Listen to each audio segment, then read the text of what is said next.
The morning sky above New York City turned dark as massive alien ships appeared without warning. People walking to work stopped and stared up at the giant vessels that blocked out the sun. The ships were huge, bigger than anything humans had ever built. They looked like black crystals floating in space, with sharp edges that caught the light and made them look like deadly daggers. Inside the largest ship, Ambassador Zethkalar looked down at the blue and green planet below. He was tall, much taller than any human, with 6 arms and eyes that looked like those of a giant insect. His eyes could see thousands of things at once, and right now they were all focused on Earth. He had done this many times before with other planets. It was always the same. Show up with a big fleet, make demands, and watch the aliens surrender or die. Zethkalar pressed a button on his control panel. His message was sent to every radio, television, computer, and phone on Earth. His voice was cold and mechanical as it spoke in perfect English, having studied human languages for this moment. People of Earth, the message began. I am Ambassador Zethkalar of the Galactic Council. Your planet has been selected for integration into our great civilization. You have 36 of your hours to make a choice. Surrender all your weapons, shut down your military forces, and accept our rule. If you do this, your people will live as workers in our empire. If you refuse, your planet will be destroyed completely. To make sure humans understood he was serious, Zethkalar showed them pictures of other worlds. There was Kepler 442b, once home to a race of peaceful traders. Now it was nothing but glass and radiation. There was Proxima Centauri b, where a warrior species had fought back for 3 days. The planet was now a dead rock floating in space. 12 other worlds were shown, all of them empty and lifeless. You have seen what happens to those who resist, Zethkalar continued. The choice is yours. Surrender and live as our servants or die as heroes. You have 36 hours. Deep underground in a secret military base in Colorado, Admiral Sarah Chen watched the alien message on a dozen screens at once. She was the head of Earth's Terran Defense Force, a job that most people thought was about defending against other humans. Around her, generals and admirals from every country on Earth sat at a large table, their faces showing fear and worry. How many ships do we count? Asked General Rodriguez from Mexico. Over 3,000, replied Colonel Kim from South Korea. Each one is about 2 kilometers long. Our computers say each ship has enough firepower to destroy a major city. Admiral Chen looked at the numbers on her screen. 3,000 alien warships against Earth's few hundred military satellites and space stations. It should have been hopeless. Any reasonable person would start preparing for surrender or evacuation. But Admiral Chen was not worried. In fact, she was trying not to smile. Ma'am, said Captain Williams, what are your orders? Should we prepare the evacuation protocols? Admiral Chen shook her head. No evacuation. Send a message to all military units worldwide. Tell them to stand down and act normal. No special alerts, no emergency preparations. Business as usual. The other officers looked at each other with confusion. Ma'am, with respect, shouldn't we be preparing for war or surrender? Asked General Petrov from Russia. We are preparing, Admiral Chen said quietly. Just not the way they expect. Meanwhile, President Martinez was in her office in Washington, D.C., meeting with the leaders of the world's major nations through video conference. The president of China looked worried. The Prime Minister of the United Kingdom was asking about evacuation plans. The president of Brazil wanted to know if they should try to negotiate. President Martinez listened to all of them, then held up her hand for quiet. I understand everyone's concern, she said. But I want you all to do something that might seem strange. I want you to go home, have dinner with your families, and act like this is just another day. Trust me on this. But President Martinez, said the German Chancellor, these aliens have destroyed entire civilizations. We need to take this seriously. President Martinez smiled the same way Admiral Chen had smiled. Oh, we are taking this very seriously.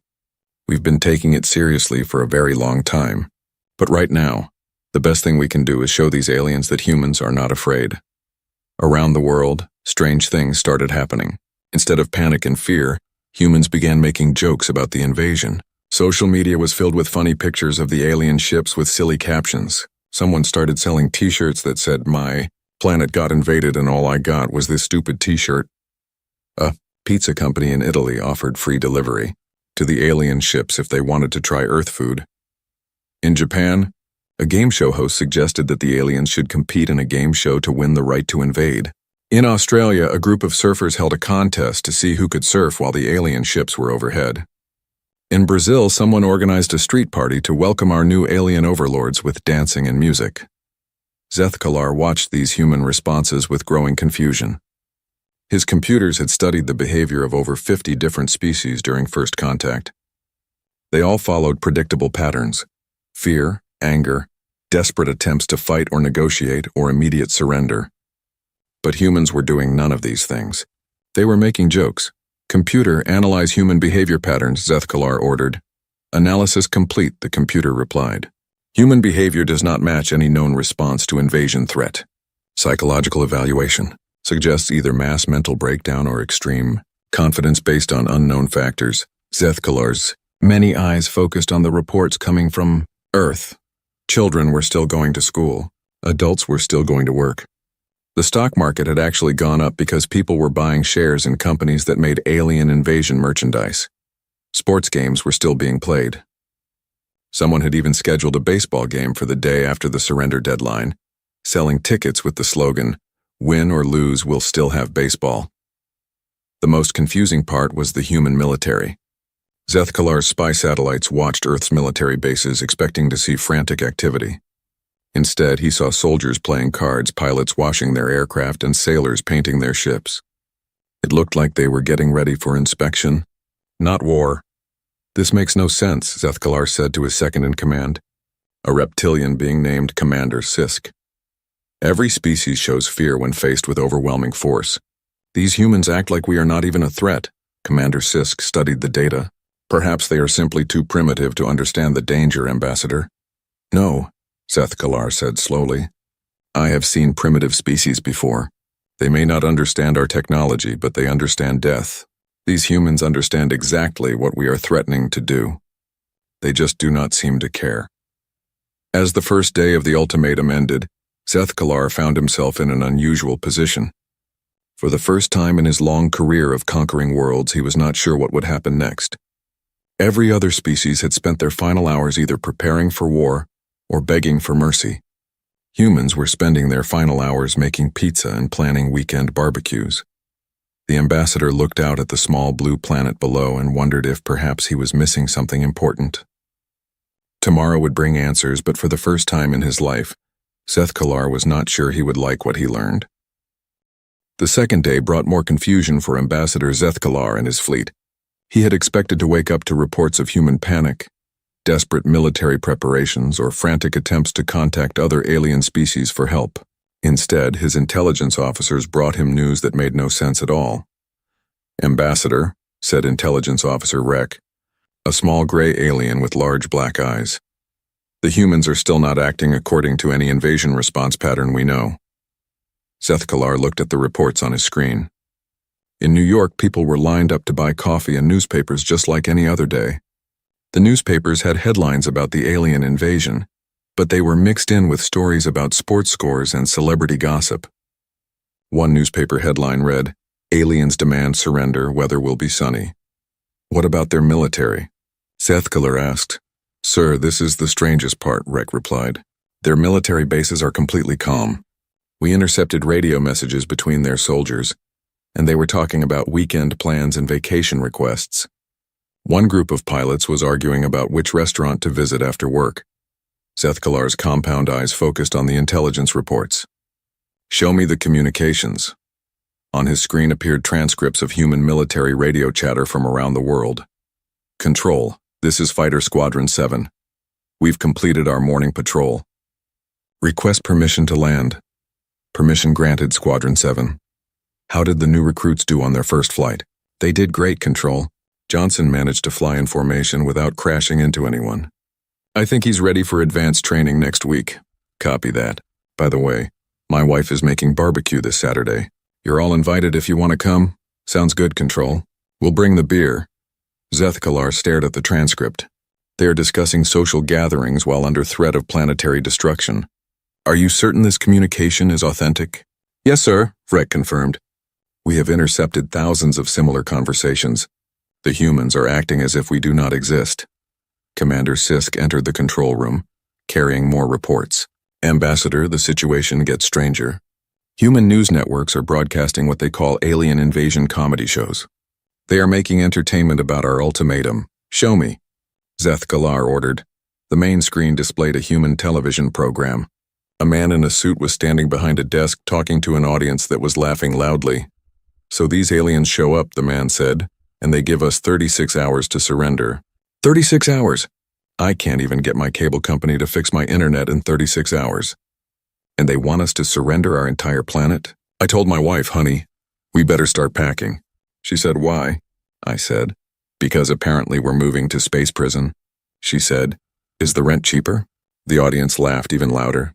Zeth Galar did not understand what was funny. Computer, explain human laughter response to invasion threat, he commanded. Human laughter is a complex social behavior, the computer replied. It can indicate happiness, nervousness, social bonding, or psychological coping mechanism. Analysis suggests humans are using humor to reduce stress and maintain social unity during crisis. So they are afraid, Zeth Galar said, feeling slightly relieved. They are just hiding their fear with this laughter behavior. Negative, Ambassador, Breck interrupted.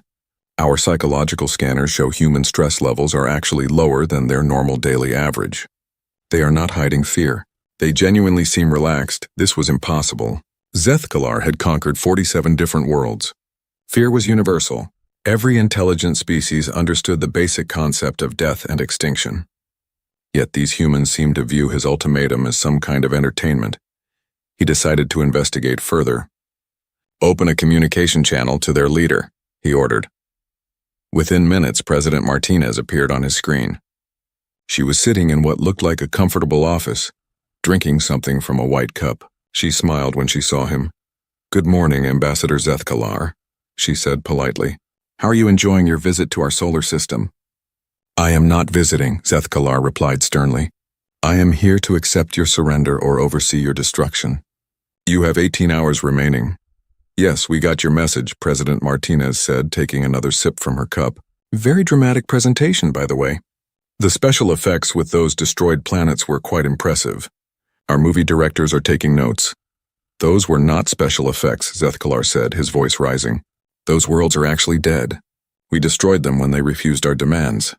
I'm sure you did, President Martinez replied calmly. Coffee? Zeth Galar stared at her. She was offering him a beverage while he threatened to destroy her planet. Do you not understand the situation? My fleet can reduce your world to ash and vapor. Oh, I understand perfectly, President Martinez said. You have 3,000 warships, each one capable of destroying a city. You've conquered 47 other worlds. You want us to surrender our weapons and become your servants. Did I miss anything? If you understand, then why are you not afraid? President Martinez paused as if thinking about the question seriously. You know, Ambassador, that's a very good question. Let me ask you one in return. Have you ever heard the old Earth saying about not poking a sleeping bear? I do not understand your reference to Earth animals. It means that sometimes the most dangerous thing is something that looks harmless, President Martinez explained. A bear looks cute and fuzzy when it's sleeping, but if you wake it up by poking it, you might discover that it has very big teeth. Zeth Galar was quiet for a moment. Are you suggesting that humans are more dangerous than they appear? President Martinez smiled again. I'm not suggesting anything, Ambassador. I'm just mentioning an old saying. Would you like me to have some coffee sent up to your ship? We make excellent coffee here on Earth. The communication ended with President Martinez waving goodbye as if she had been talking to a friend instead of an alien conqueror. Zeth Galar sat in his command chair, more confused than ever. Computer, analyze all intelligence on human military capability, he ordered. Analysis complete, the computer replied. Humans possess primitive nuclear weapons, basic spaceflight capability, and military technology approximately 200 years behind Galactic Council standard. Total military threat assessment, negligible. But if humans were so primitive and weak, why were they acting so confident? Zeth Galar had seen this behavior only once before, during the conquest of the Vorthan Empire. The Vorthans had remained calm because they had a secret weapon that nearly destroyed his fleet. But intelligence scans showed no such weapon on Earth. As the day continued, the reports became even stranger. Human children were going to school and learning about alien biology. As if the invasion was just another subject to study, human workers were going to their jobs and making jokes about their new alien bosses. Someone had started a betting pool on which alien would be the first to try Earth pizza. The most confusing report came from the human military base called NORAD. Instead of battle preparations, the soldiers there were playing something called poker and discussing fishing trips. When one soldier won money from the others, he joked that he would use it to buy drinks for the aliens after they took over. "Sir," Commander Sisk said, entering the control room again, "I have been thinking about the human behavior. What is your theory?" Sethkalar asked. "Perhaps they have already accepted defeat but are trying to maintain dignity through humor. Many species use ritual behavior when facing extinction." Sethkalar considered this possibility. It made sense. Humans were facing overwhelming odds and certain destruction. Perhaps their jokes and casual behavior were simply their way of preparing for death with honor. It was not uncommon for species to develop strange customs when facing the end, but something still bothered him. In all his experience, condemned species showed signs of sadness or resignation. These humans did not seem sad or resigned. They seemed genuinely unconcerned, as if the threat to their planet was not real or not important. "Continue monitoring," he ordered. "I want to know everything these humans do in their final hours. Perhaps we can learn something useful about their psychology for future conquests." As night fell on Earth, Sethkalar looked down at the lights of human cities. They were still burning brightly. Humans were still living their normal lives. Somewhere down there, families were eating dinner together. Children were playing games. Adults were watching entertainment programs and laughing at jokes about alien invasion. For the first time in his long career, Sethkalar found himself wondering if maybe, just maybe, he was the one who did not understand the situation. The 36-hour deadline passed at exactly noon, Earth time. Ambassador Sethkalar had been expecting one of two things: either a desperate last-minute surrender from the humans, or panicked chaos as they realized their time was up. Instead, he received a polite message from President Martinez. "Dear Ambassador Sethkalar," the message began, "thank you for your generous offer to make Earth part of your empire. After careful consideration, we have decided to respectfully decline. We hope you understand that it's nothing personal. Earth is quite happy being independent, and we're not really looking for new management at this time. We wish you the best of luck with your other conquests. Sincerely, President Martinez, P.S. The offer for coffee is still open." Sethkalar read the message 3 times. The humans were politely refusing his ultimatum as if he had invited them to a social gathering they could not attend. This was beyond anything he had experienced before. Every other species had either begged for mercy or declared their intention to fight to the death. None had ever said no thank you like they were declining an invitation to dinner. "Computer, prepare weapon systems," Sethkalar ordered. "Target Earth's moon for demonstration bombardment." This was standard procedure. When a species refused to surrender, the Council would destroy something important but not critical, usually a moon or small satellite, to show they were serious. This almost always caused immediate surrender. No species wanted to watch their planet's moon turn into glowing debris. "Weapon systems online," the computer reported.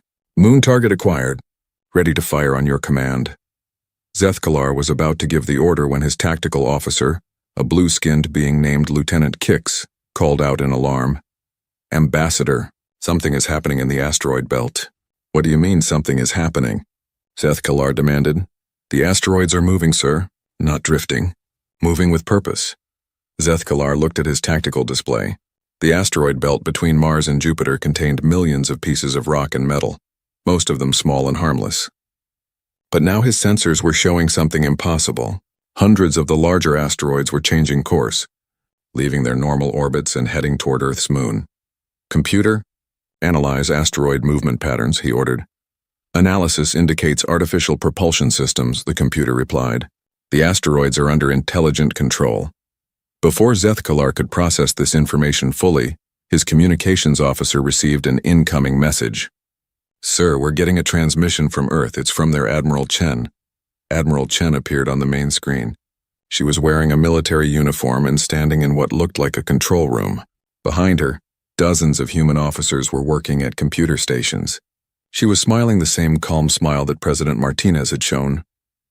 "Hello, Ambassador Sethkalar," Admiral Chen said pleasantly. I hope you don't mind, but we've decided to show you a little bit about Earth's actual military capabilities. We thought you might be interested. What are you doing with those asteroids? Zethkalar demanded. Oh, those aren't asteroids, Admiral Chen replied. Well, they used to be asteroids. About 70 years ago, we hollowed them out and turned them into something else. Computer, show him Ceres base. The screen changed to show what had once been the largest asteroid in the belt, but now it was clearly artificial. The rocky surface had been carved and shaped into a geometric pattern. Huge metal structures jutted out from the surface. Docking bays large enough for massive ships were cut deep into the rock. And along the surface, hundreds of weapon emplacements were rotating to point at Zethkalar's fleet.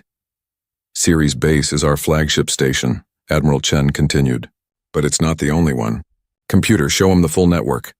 The tactical display lit up with hundreds of signals, all across the asteroid belt. What Zethkalar had assumed were simple rocks revealed themselves to be military installations. Each one was broadcasting targeting information and power signatures. The humans had turned the entire asteroid belt into a massive fortress. This is impossible, Zethkalar whispered. Our intelligence shows that humans have only basic spaceflight capability. Well, that's what we wanted you to think, Admiral Chen said cheerfully. You see, Ambassador, we've known about the Galactic Council for 73 years. We met some refugees from your previous conquest back in 1952. Nice people, the Keplerians. A few of them escaped before you glassed their planet. They told us all about you. Zethkalar's mind was racing. That is impossible. We destroyed all Keplerian ships. You destroyed all the ships you could find, Admiral Chen corrected. But the Keplerians were smart. They sent out hidden scout ships before you arrived. One of them made it to Earth. They told us that someday you would come for us too. The implications hit Zethkalar like a physical blow. You have been preparing for this invasion for 73 years? Every single day, Admiral Chen confirmed. We've been building, learning, and getting ready. The Keplerians taught us how your technology works. We reverse engineered it, improved it, and mass-produced it. Every asteroid base you see has been under construction for decades. But our intelligence showed no sign of advanced military preparation. Zethkalar protested. Because we hid it, Admiral Chen said simply. We built everything in the asteroid belt, where you wouldn't think to look carefully. We used stealth technology based on your own designs. We made sure our planet looked primitive and harmless while we prepared our real defenses in space. Commander Sisk turned to Zethkalar with panic in his eyes. Sir, I'm reading massive energy signatures from the asteroid positions. They have weapons pointed at us. What kind of weapons? Zethkalar asked, though he was beginning to fear the answer. Plasma cannons, kinetic railguns, and, sir, they have quantum torpedo launchers. Those weapons are more advanced than ours.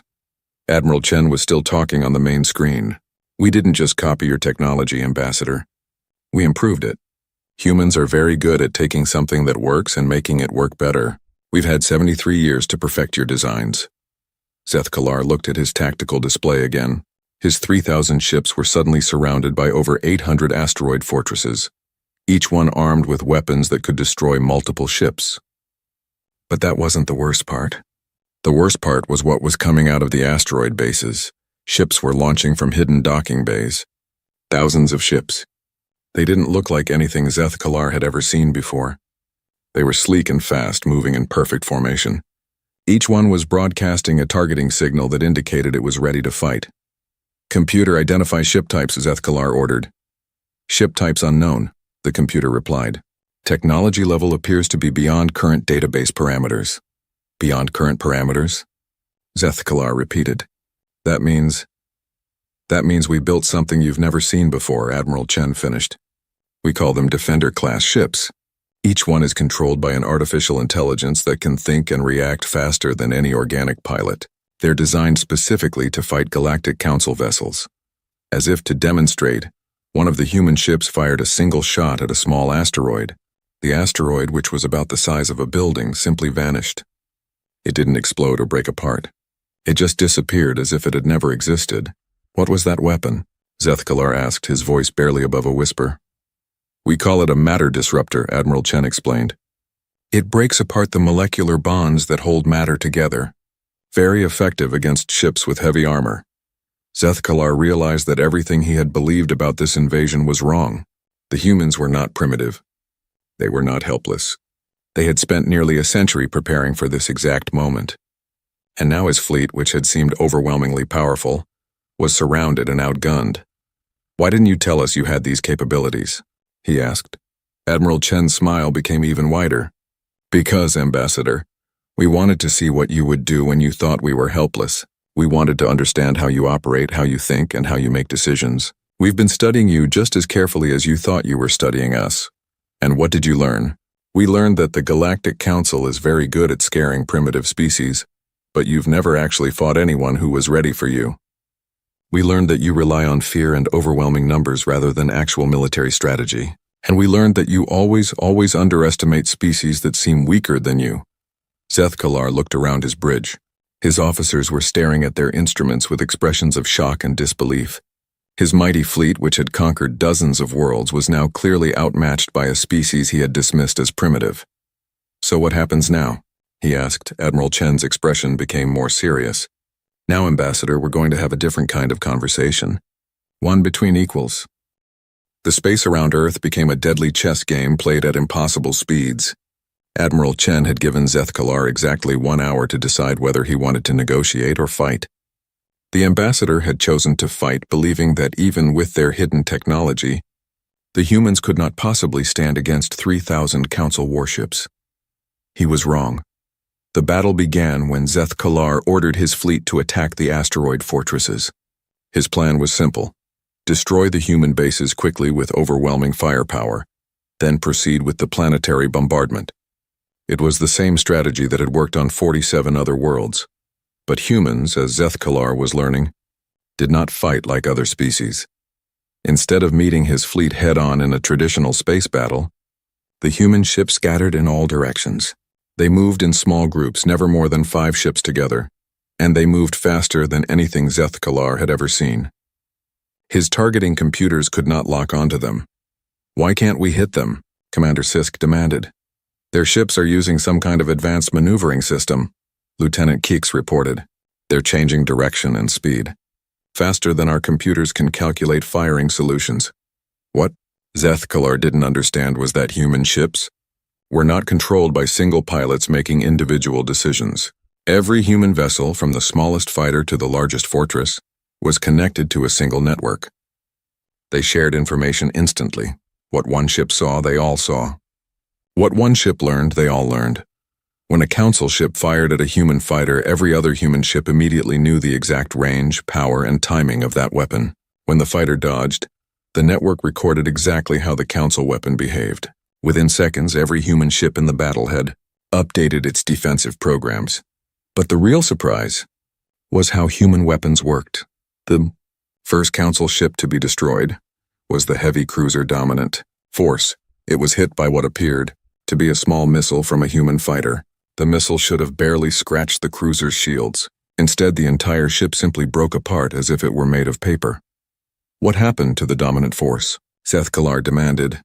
"Unknown, sir," his weapons officer replied. "The human projectile somehow caused a complete structural failure. The ship's armor and shields had no effect. The human missiles, as Zeth Kalar was about to learn, were not explosive weapons. They were smart weapons that could analyze a target's defenses and find the weakest points. Each missile carried a small computer that studied the target's shield frequency, armor composition, and structural design. Then it would hit exactly where the target was most vulnerable.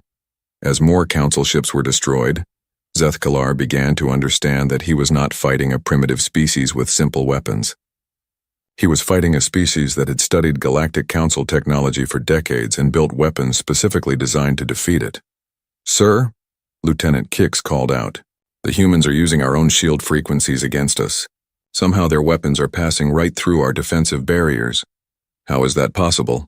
They must have captured Council technology and reverse-engineered our shield systems. They know exactly how our defenses work." The battle became even more confusing when human ships began working together in ways that seemed impossible. A group of 5 human fighters would attack a Council battleship from different directions, but they moved as if they were all controlled by a single mind. They never got in each other's way. They never fired at the same target unless it required multiple hits. They coordinated their attacks with perfect timing. Meanwhile, the asteroid fortresses were proving to be much more dangerous than Zeth Kalar had expected. Each fortress had enough firepower to destroy several Council ships, and they were protected by shields that seemed to be stronger than anything the Council had ever built. When Council ships tried to attack the fortresses directly, they discovered that the fortresses could share their shield power with each other. "Sir," Commander Sisk reported with growing panic, "when we attack one fortress, the others strengthen its defenses. It's like they're all connected." They were connected, though Zethkalar didn't understand how. The human network allowed every fortress and every ship to work as parts of a single, massive fighting machine. If one fortress was under attack, others could instantly redirect power to help defend it. If one area of space needed more firepower, ships from other areas could coordinate their attacks to provide it. But the most terrifying moment for Zethkalar came when he realized that the humans were learning from the battle while they fought. Early in the fight, human ships had been destroyed by Council plasma cannons, but as the battle continued, fewer and fewer human ships were being hit by the same weapons. The human ships were adapting their defenses in real time, learning how to avoid or deflect weapons they had never faced before. "Computer, analyze human defensive improvements," Zethkalar ordered. "Human ships are modifying their shield configurations every 2.3 minutes on average," the computer reported. "Each modification appears to be a response to observed Council weapon effectiveness. Recommendation: human fleet is learning faster than our tactical systems can adapt."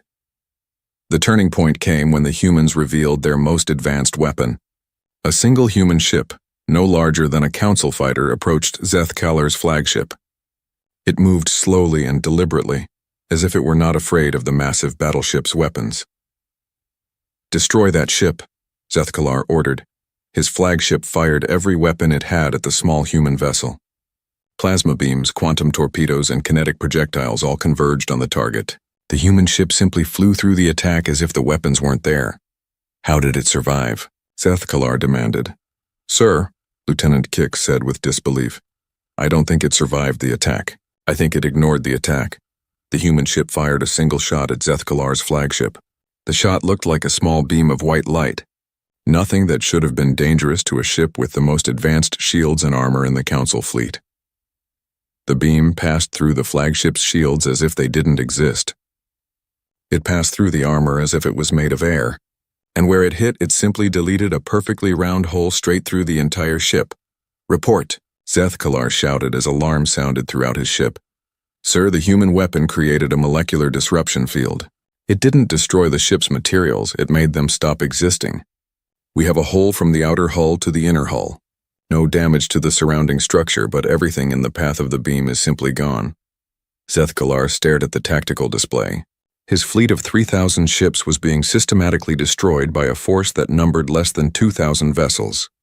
But the humans were winning because they fought smarter, not harder. "Open a communication channel," he ordered finally. Admiral Chen appeared on his screen again, but now she was clearly in the middle of a battle. Behind her, human officers were coordinating the fight with calm efficiency. "Ready to talk now, Ambassador?" she asked. "How?" Zethkalar asked simply. "How is this possible? We told you we've been preparing for 73 years. But more than that, we've been preparing together. Every human ship out there is connected to every other human ship. We don't fight as individuals.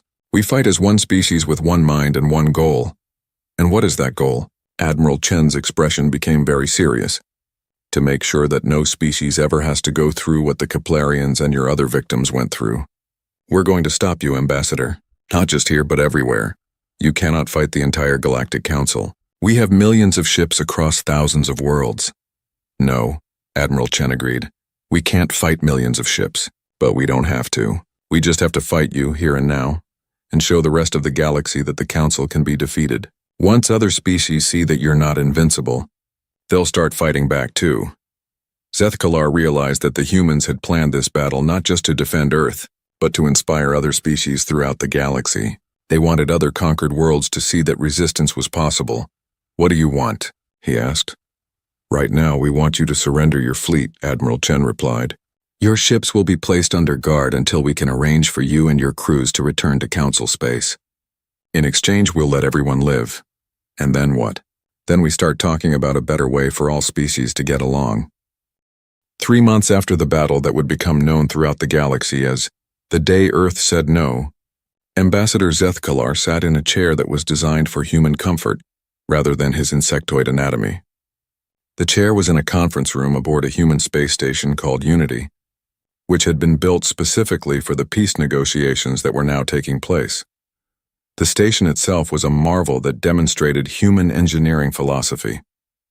Rather than the cold, efficient designs favored by the Galactic Council, Unity was built to make visitors comfortable.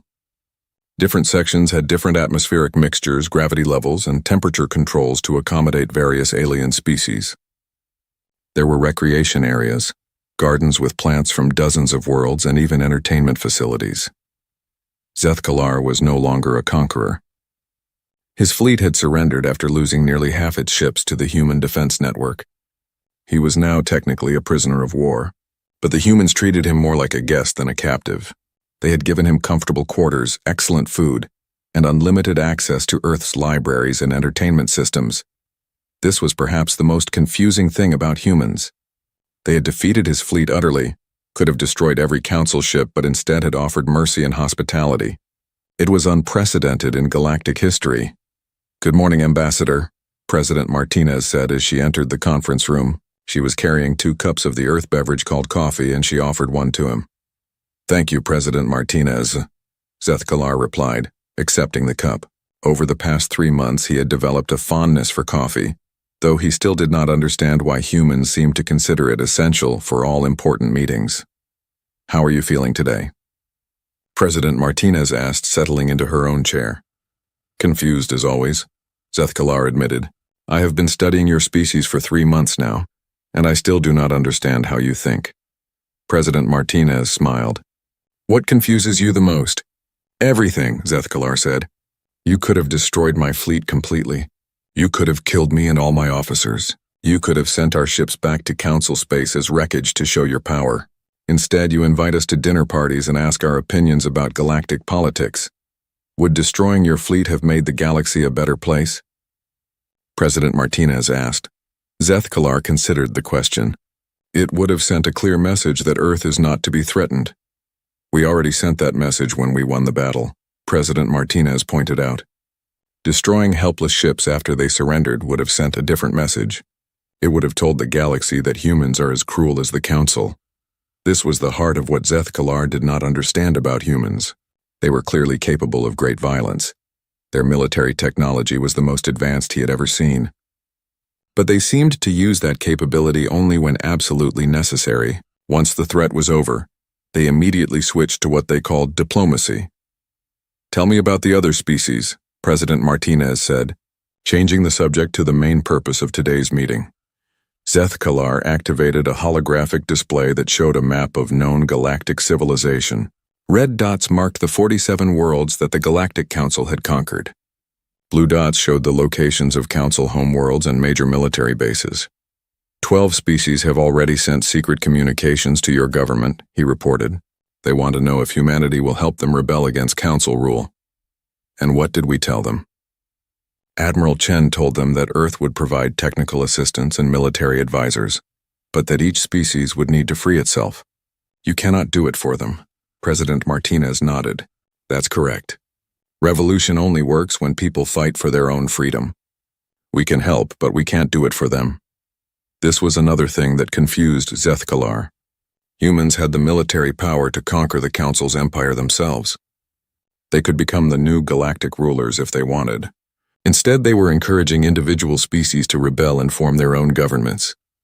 "Why do you not want to rule the galaxy yourself?" he asked. "Because ruling people who don't want to be ruled is both wrong and impractical," President Martinez replied. "The Council spent so much energy controlling conquered species that it never had time to actually improve anything. We want to build something better. What do you want to build?" President Martinez activated another holographic display. This one showed a different kind of galactic map. Instead of red and blue dots representing conquerors and conquered, it showed green lines connecting various worlds. "We want to build a network," she explained. "Species that trade with each other, share technology, and help each other solve problems. No empires, no conquerors, no subjects, just neighbors working together." "That sounds like chaos," Zethkalar said. "Without central authority, there will be conflicts, wars, competition for resources. There will be disagreements, President Martinez agreed. But there are ways to handle disagreements without conquest and slavery. Humans have learned this from our own history. Zethkalar had indeed studied human history during his captivity. It was a violent and chaotic story, full of wars, empires, and suffering. But somehow humans had eventually learned to cooperate on a global scale. They had formed a unified world government not through conquest, but through gradual agreement and compromise. Your own history shows that cooperation is possible, President Martinez continued. Humans spent thousands of years fighting each other before we learned to work together. But we did learn. Other species can learn too. A soft chime indicated that other participants were arriving for the day's main meeting. The conference room doors opened to admit a group that would have been impossible to imagine just a few months ago. Admiral Chen entered first, followed by representatives from 6 different alien species. There was Kaliseth from the liberated world of New Kepleria, a graceful being with silver skin and large, gentle eyes. There was Gronk from the mining world of Titan's Heart, a massive creature covered in rocky plates. There was Dr. Whisper from the ocean world of Deep Blue, whose voice came through a translation device because her species communicated through sonic frequencies. Each of these beings had been subjects of the Galactic Council until very recently. Now they were free, and they were here to help plan the future of galactic civilization. Good morning, everyone, Admiral Chen said as the group settled around the conference table. Today we're going to discuss the proposal for the Galactic Cooperation Network. Dr. Whisper activated her translator. My people are very interested in this network concept. We have many questions about how it would work. The basic idea is simple, Admiral Chen explained. Instead of one species ruling others, we have voluntary cooperation between equals. Each species governs itself, but we share information, technology, and resources when it benefits everyone. Gronk's voice rumbled through the room. What about disputes? What happens when species disagree about trade or territory? We solve them the way humans learned to solve them, President Martinez answered. Through negotiation, mediation, and sometimes international courts. It's not perfect, but it's better than war. Kaliseth spoke in her musical voice. The Keplerians have a saying, a cage of gold is still a cage. We do not want to be ruled again even by benevolent rulers. We want to be free. That's exactly what we want too, Admiral Chen said. Earth doesn't want to rule anyone. We just want to be part of a galaxy where everyone can be free and safe. Over the next several hours, the group discussed the practical details of building a new kind of galactic civilization. They talked about trade agreements, defense pacts, technology sharing, and dispute resolution. It was slow, complicated work, but Zethkalar found himself fascinated by the process. These species were not being forced to cooperate. They were choosing to cooperate because they believed it would make their lives better. It was the exact opposite of how the Galactic Council had operated.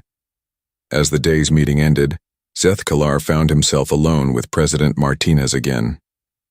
What will happen to the Council? He asked. That depends on the Council, President Martinez replied.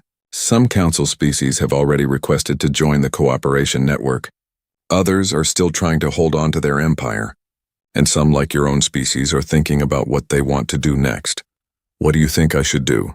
President Martinez was quiet for a moment, looking out the station's window at the stars beyond. I think you should go home and tell your people what you've learned here. Tell them about the humans who chose cooperation over conquest. Tell them about the species that chose freedom over security. Tell them that there's another way to live in this galaxy.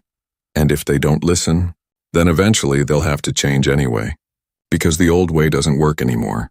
Too many species have seen that the Council can be defeated. Too many have tasted freedom. You can't put that back in the bottle. Zethkalar nodded slowly. When will I be allowed to return home? Whenever you want, President Martinez said. You were never really a prisoner, Ambassador. You've been a guest, and guests are free to leave when they choose. This was perhaps the most shocking thing of all. The humans were simply going to let him go,